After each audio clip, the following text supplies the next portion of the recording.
The major mission of us being at the Iowa State Fair is to bring awareness to the public and the people of Iowa that we are preserving history.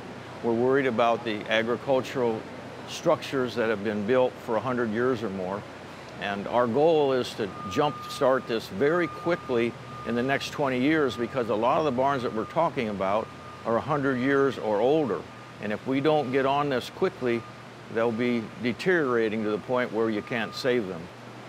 So we're very, very thankful to the Iowa State Fair Board and the staff of the people at the Iowa State Fair that allow us to be in the center of the agriculture building and showcase agricultural technology, agricultural history in the way of barns.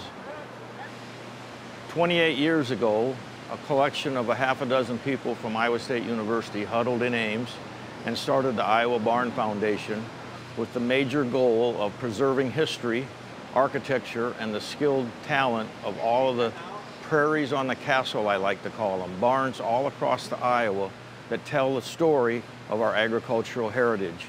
And in that period of time, they've raised over $2 million and saved over 300 barns.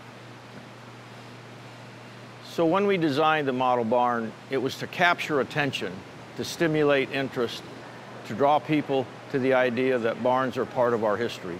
And as I mentioned earlier, we call them castles on the prairie. And we think this is a pretty unique addition to the Iowa State Fair because it shows new and old.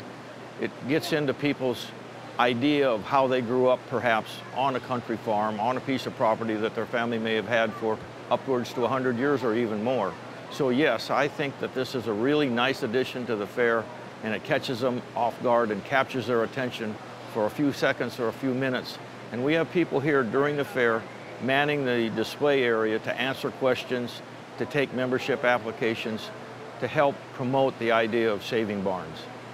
We're trying to draw attention to older barns, and then of course windmills go with them. And the barn is easily put up and taken down and stored. It's all prefab, and the old barns on the side of it that are red came off of the Frost barn in Waterloo that are over 100 years old. The new painted white boards are to replicate what you can do if you want to restore a barn. So we have new and old on the same structure, limestone base. It's to replicate what could occur on your property if you happen to have a barn to restore. So this is a welcome and an invitation to everybody that has a passion and an interest to get involved with the Iowa Barn Foundation